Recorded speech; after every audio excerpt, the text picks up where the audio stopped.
Welcome to Board Game Binge, the place where we bring you bite-sized, bingeable board game content from across the industry. I'm your host, James Staley, and in this episode, we're chatting with Ember and Siber, the communications team behind Big Board Theory. Big Board Theory is a small digital marketing studio that caters to board game crowdfunding platforms where its members apply their day job skills to their passion in the board game industry. Ember, Siber, welcome to the binge. How are you doing? We're doing great. I'm Siber. And I am Ember here. And you're joining us from Greece. So we're able to... From Greece, yes. We're going a little bit earlier than we normally do, but that's to kind of match up the two timelines. So thank you so much for taking some time out of your evening to join us and talk a little bit about yourselves and about the company. So I think it'd be remiss to say how we kind of met. You guys actually reached out to me on our game that we have coming out, Planting Evidence. That actually launches next week, next Tuesday on the Game Found platform. And you had reached out to me to say, hey, would you be interested in doing like a contest or giveaway or something like that? Of course, my answer was yes, because why not? Let's get some promotion going on the game. So anybody that wants to check out that giveaway, simply go to the Big Board Theory page, and you can see a link to our contest or giveaway and maybe win a chance to win Planting Evidence. At the very least, if you follow that campaign before the campaign actually launches, so anytime between now and next Tuesday, you actually get $5 off your pledge, just essentially by following the campaign, which is a really cool incentive. So now that that's out of the way, let's get this all about you guys. So how did you guys get, like, you're a relatively new company, right? So how did you guys get into this whole thing of doing digital marketing and so forth? So first things first, thank you for having us. We're really delighted to be here. And how it all started is that our manager, the guy behind the idea, Panagiotis or Saminou Himazeolous, has worked on many crowdfunding board game projects before, and he wanted to bring up a team to apply the knowledge he had gathered and also the love he has for the hobby of board gaming, and create something new that could help other designers, other publishers that maybe lacked the appropriate tools to bring their ideas into life. And that's where we come in, our team. That's cool. And so it started with Age of Rome. That was the first campaign you guys worked on? Yeah. Officially, that was the first one, yes. Yes. We helped them with playtesting, with everything their campaign page needed. We helped them create the 3D teaser video before the campaign for advertising. Yeah. We helped them with the manufacturing, some of the stuff. Okay. We created the TTS room for them. That's a tabletop simulator for those who don't know. Yes, acronym. Tabletop simulator, I'm sorry. Yes. What else? The social media managing, of course. Well, that was our specialty. Oh, wow. Yes.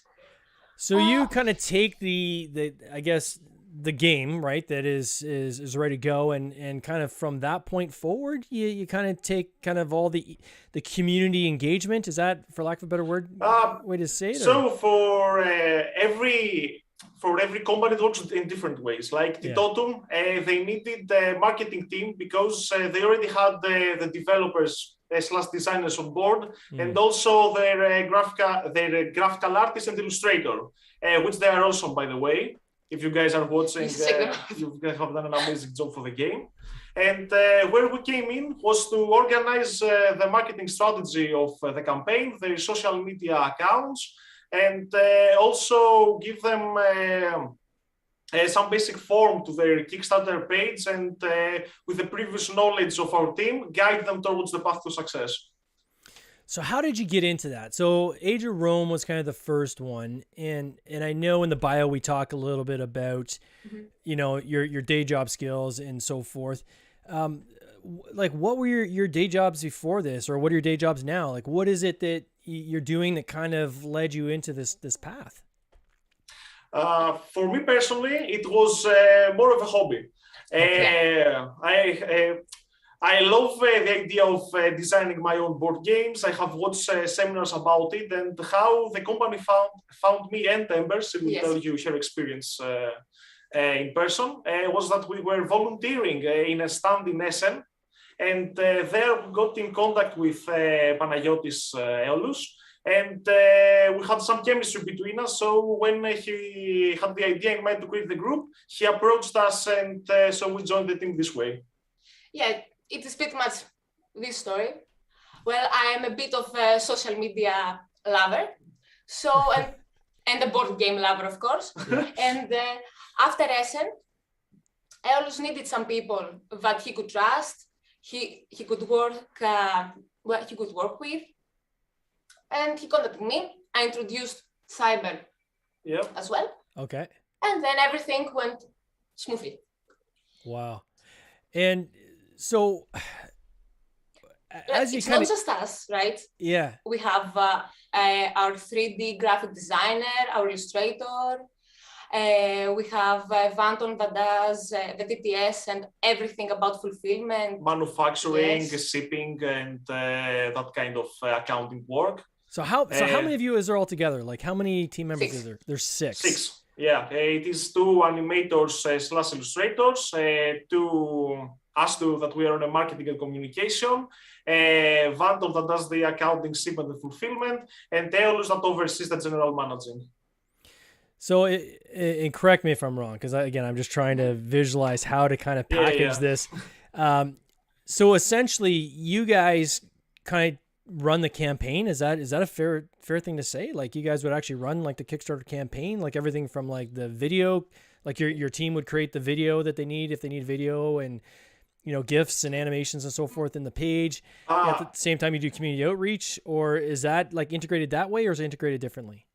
We do that integration. If a company needs someone to run those things, we do this. It's not a requirement for everything that we undertake, but it is definitely something that we can offer. Very cool. How do you package that out? Like, how do you approach like publishers or people who are launching games and position your services to them? Or is it your team that does that, or is there someone else in your team that does kind of us. Okay. Pretty much, yes. We have like 2 ways. We either send them an email, talk to them as to personally, or through Eolus, who might know a designer or a publisher, because he's doing this for years. So one team from Italy that they now are doing the Naros Falling campaign, their Peak Week games. They approached us from our Facebook group, and they told us that we're working on this. What are your services? And we told them what we can do for them. And so we arranged to do their teaser and also some promotion in social media. Plus DTS. And others, they are ambitious designers that don't have a company of their own. So we are helping them create their company from scratch and put their footing on the market with and have like a solid ground to step on, so they can start building from there. As Ember said, there is some email going back and forth. Others, if it is a Greek team, we have also spoken in person with them, and we are designing right now a board game with some independent Greek companies that will be newly founded. And also, some have approached us for promotion, as I said, about Peak Week. How have you found the social media outreach in this industry that feels very crowded at this point, right? Where to kind of break through is a challenge. I mean, just I can use my own personal example. I've been in the industry several years now, but I find even myself, if I do a post on a group page, or it just gets whacked right away. Like, it is very tough to cut through, right? And get that message through without getting shut down, unless you're doing like purchased ads and so forth, which have its own issues now with some of the changes that Apple's made. So how have you approached it? Is there a unique take you have on it, or what's been your methodology? You mean about how we handle the promotional socials, if I understood correctly? Yeah, or maybe the questions that maybe even Ember, right? If you're the one that's doing the social media, how have you? We're both in you're both everything. okay. Like, we don't So how have you like separate jobs? So how have you guys approached kind of breaking through in this industry, right? When you have so many people that are doing social media and there's so many different games, how have you guys approached trying to break through for your clients? So how it goes is that we have a very good detailed strategy before we go to announce our plans to them. Like we will have our spreadsheet, we will have our dates, we will have the market campaign that we'll need, and we share this information with the client, and they can see for themselves what we can do before we actually do that. So going with this controlled environment, let's say, that gives ease of mind to the partners. They know that what we can offer will work for them or not. And according to that plan, they can also do certain changes to it and develop it in their own unique way with feedback going back and forth. What also helps is that we offer services that are not widely available at the moment or are not available together. Like there are not a lot of teams that do all those stuff in one package because we handle socials, do the teaser trailers, 3D graphics, can design inserts that will go into the physical copy of the game, can talk with manufacturers and get prices from factories and shipping costs. We can run the accounting and so much more that I really can go on talking about for days. So when you have all these little packages that you can transform depending on the needs of each individual and publisher, you can make it work. You can break through to them. That's cool. That is a lot of services to offer. And I know that when people are trying to launch a game, often they don't know where to start. Or they're trying to kind of patch on, right, these different things. They might say, I've got my page set up, but I don't know where to go to create a teaser video. Or maybe they've got the teaser video, but they've got their page and everything set up, but they don't know how to do the social media.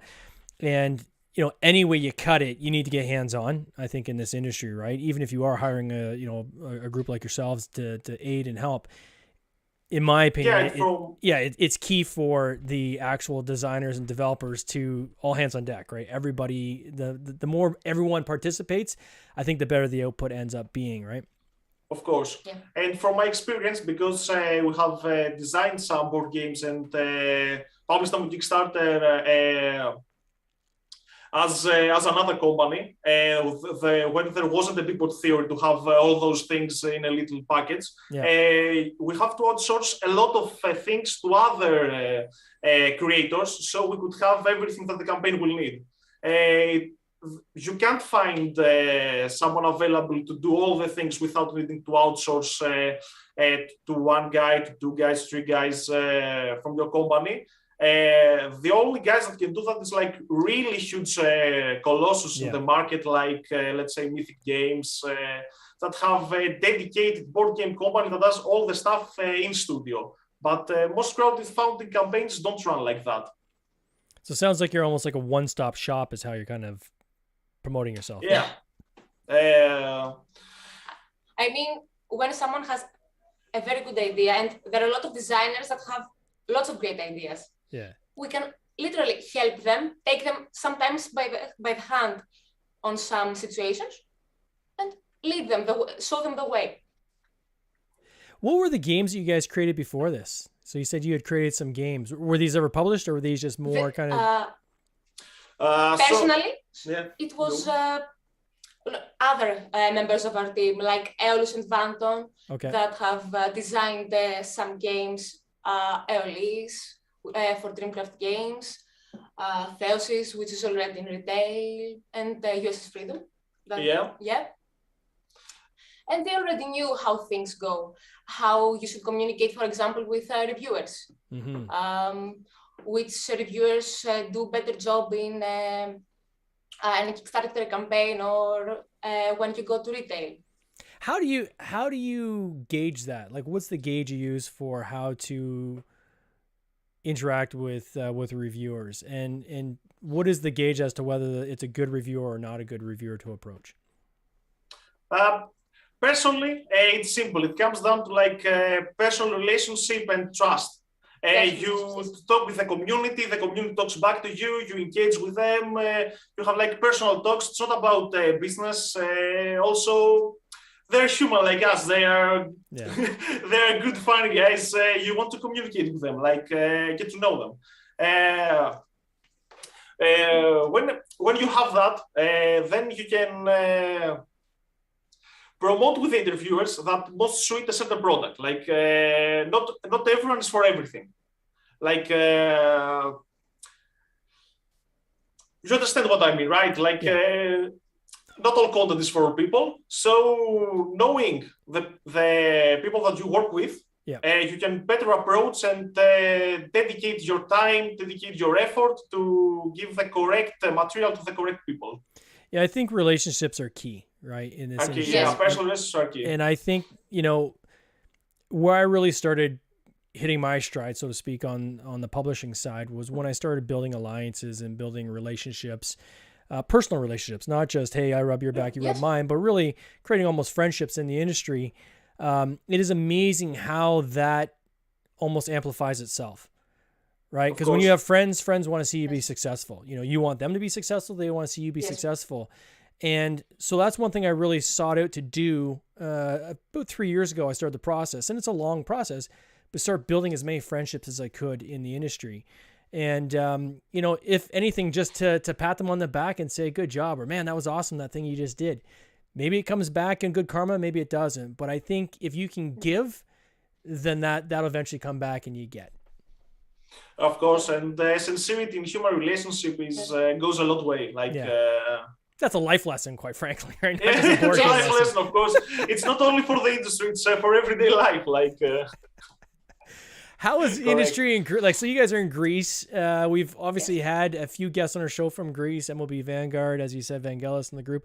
Antonius is what It almost seems to me that Greece is becoming a hotspot for the board game industry. Is that fair, or is it more the people that are driving that? Well, there are lots of newfound older companies, and we have like some surprise for the future. Yeah, I'm just speaking here. That have designed really good things like Drolab, Titotum, of course. Yeah. Fantasia, yes, which is like part of it is in Cyprus. Yes. Yeah, I haven't thought it like a hotspot, but now that you mentioned, there are a lot of great Greek companies like Hegemonic Project Studios. Yes, Hegemonic Project Studios. Like how many have popped up, and it surely has to do something about the community in Greece being strong at the moment, and how everything works. Yeah, because that's more along like a good way to put it. Yeah, that's more along the lines of my question, because I'm seeing a lot of talent, right, in Greece that is helping, build a lot of great things in the industry.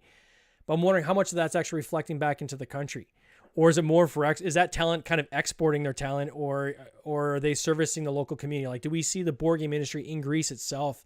No, mostly it's exported. Yeah, Greeks aren't very engaged with Kickstarter as far as numbers goes.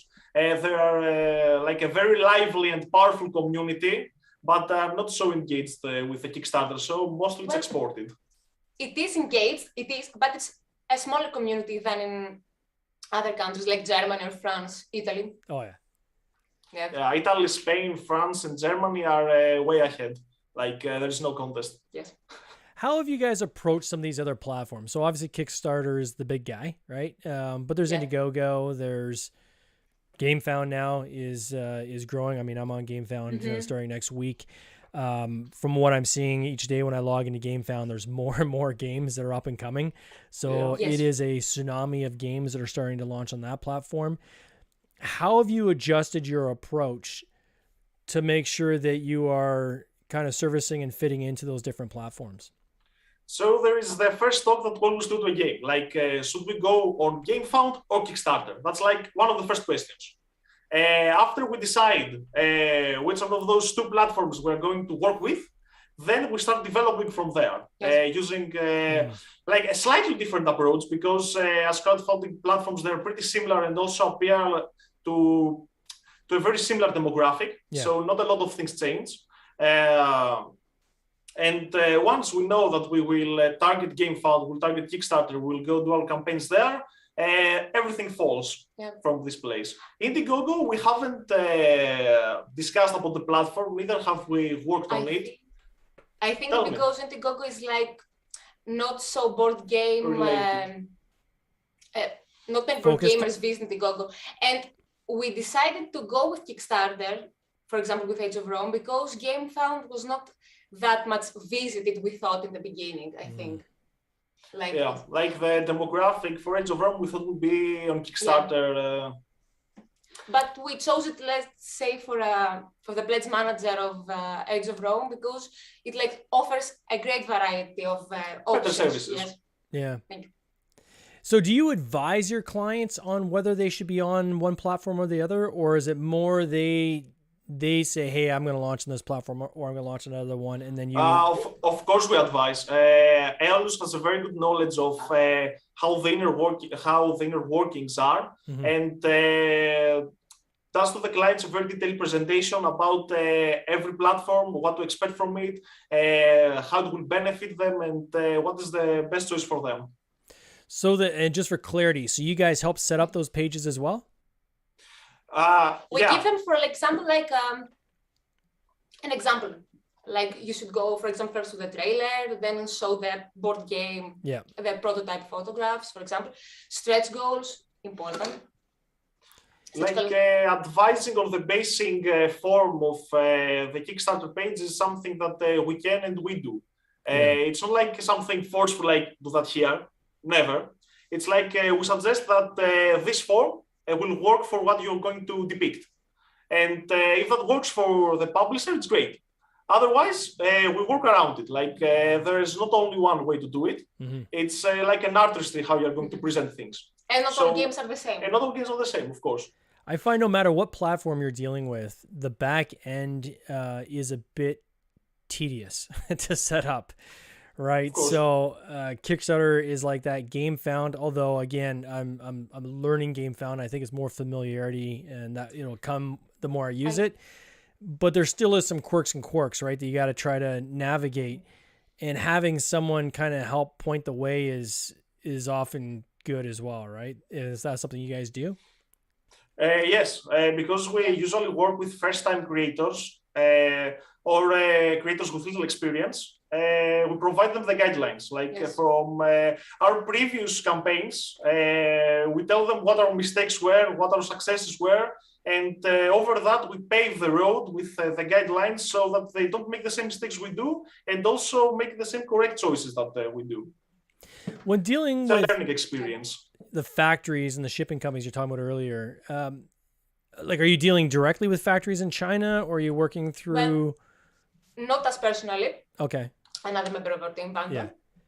He has, a broad experience with them. Okay. We send our specifications to the Chinese factory. Directly? Yes, exactly. They create the prototypes. Most times they ship them back to us, and then we personally ship them back to, for example, the reviewers. Okay. So there is a direct communication with the company. And we can get their offers, we can get their catalogs, their services, and provide them to the publishers. How do you guys manage or measure, I guess is probably a better word, how do you measure success for your clientele? How do you scorecard that so you're tracking whether something is kind of on par with the benchmarks or exceeding them or falling behind, or what's your approach in that regard? I think that's mostly for it's of our customers to decide for themselves. Like if we say what